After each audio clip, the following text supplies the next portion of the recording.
নমস্কাৰ মই কেৰিয়াৰ গুৰু দেৱজিৎ ভাই মোৰ ইউটিউব চেনেললৈ পুনৰ এবাৰ স্বাগতম জনাইছোঁ। আজি মই এটা নতুন বিষয় আলোচনা কৰিবলৈ গৈ আছোঁ। বিষয়টো হ'ল এপাৰেল ডিজাইন এণ্ড মেনুফেকচাৰিং। সিদিনা মই ৰাস্তাত খোজকাঢ়ি গৈ থাকোঁতে দেখিলোঁ দুজন বয়সস্থ মানুহে হয়তো ৮০ৰ ওপৰ হ'ব কথা পাতি গৈ আছিলে। তেতিয়া এজনে আনজনক ক'লে, আজিকালি দেখোন ৰাস্তাত দেখাত বেয়া ছোৱালী নাইকিয়া হৈ গ'ল। তেতিয়া আনজনে তেওঁক কৈছে, সজালে পৰালে বান্দৰীও সুন্দৰী হয়। আজিকালি ইমান ধুনীয়া ধুনীয়া বেশভূষা ওলাইছে, গতিকে ক'ত বেয়া ছোৱালী দেখা পাবি, সকলোকে ধুনীয়া যেনেই লাগে। মই তেওঁলোকৰ ওচৰৰ পৰা পাৰ হৈ গুচি আহিলোঁ। তো এই কথাটোৰ এইকাৰণেই মই কৈছোঁ যে আজিকালি এপাৰেল ডিজাইন এণ্ড মেনুফেকচাৰিং এটা বহল আৰু ডাঙৰ ইণ্ডাষ্ট্ৰী, কাৰণ ইয়াৰ প্ৰতি মানুহৰ আসক্তি বহুত বাঢ়ি গৈছে। তো এপাৰেল মানে হ'ল কি? এপাৰেল মানে হ'ল বেশভূষা বা পৰিধান বা বস্ত্ৰ বা কাপোৰ। এই এপাৰেলৰ অৰ্থটো এইটোৱে হ'ল। গতিকে বেশভূষাৰ যিটো ডিজাইন বা কাপোৰৰ যিটো ডিজাইন বা বস্ত্ৰৰ যিটো ডিজাইন, এইটোকে এপাৰেল ডিজাইন বুলি কোৱা হয়। আৰু তাৰ লগত যিটো জড়িত মেনুফেকচাৰিং বা বনোৱা কাৰ্যটো, সেইটোৱে হ'ল মেনুফেকচাৰিং। গতিকে এপাৰেল ডিজাইন এণ্ড মেনুফেকচাৰিঙৰ এটা অতি ভাল কেৰিয়াৰৰ পথ হয়। ইতিমধ্যে বহুতে এই ধৰণৰ পথত আগবাঢ়ি উন্নতিও লাভ কৰিছে আৰু বিভিন্নজনক তেওঁলোকে কামতো এমপ্লয় কৰিব পাৰিছে।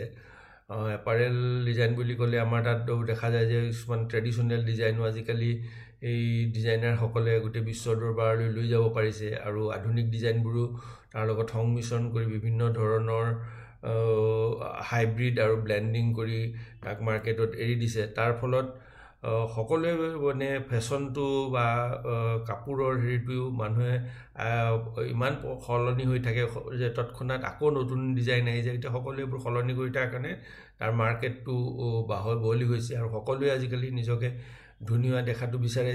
যিদৰে মই ক'লোঁ যে দুজন মানুহে কথা পাতি যোৱা কথাটো ক'লোঁ, ঠিক তেনেধৰণে সকলোৱে নিজকে ধুনীয়া দেখিবলৈ বিচাৰে। গতিকে নিজৰ লগত খাপ খোৱাকৈ কেনেকৈ বেশভূষাটো ডিজাইন কৰিব পাৰি, কোনটো কালাৰ মেটচিং হ'ব, এই সকলোবোৰ আজিকালি আকৌ আৰ্টিফিচিয়েল ইণ্টেলিজেঞ্চৰ সহায়তে কৰা হয়।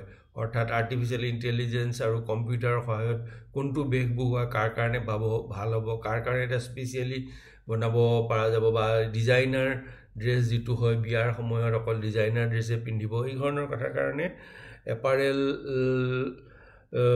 ডিজাইন আৰু এপাৰেল ডিজাইন আৰু মেনুফেকচাৰিং এটা বহল এৰিয়া। তাত কেৰিয়াৰৰ কাৰণে ছমহীয়া কোৰ্চ আছে, এবছৰীয়া কোৰ্চ আছে, 3 বছৰীয়া কোৰ্চ আছে, 4 বছৰীয়া কোৰ্চ আছে।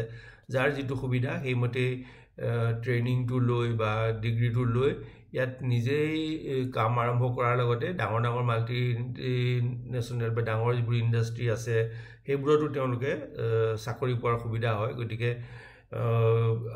হিষ্ট্ৰী বা অসমীয়া বা পলিটিকেল ছায়েন্সত BA পঢ়ি MA পঢ়ি PhD কৰাতকৈ তেওঁলোকে যদি অলপো ইণ্টাৰেষ্ট আছে ক্ৰিয়েটিভ কামত, তেতিয়াহ'লে এই ধৰণৰ এই এপাৰেল ডিজাইন এণ্ড মেনুফেকচাৰিঙত গৈ বহুত উন্নতি কৰিব পাৰিব। আমাৰ অসমৰে সংযুক্তা দত্ত হওক বা মেঘনা ৰায়মেধি, এইবোৰৰ নাম বহুতেই শুনিছে। তেওঁলোকে বহুত এই দিশত নামো কৰিছে। গতিকে সেইকাৰণে গোটেই কথাখিনি চাব খুজিলে নেটত বিচাৰিলেই পোৱা যাব কি কি কোৰ্চ আছে। বিশেষ মই আৰু বহলাই নকওঁ, এইখিনিকে কৈ মোৰ আজিৰ এই কেৰিয়াৰৰ বিষয়ে সমাপ্তি কৰিছোঁ। ধন্যবাদ।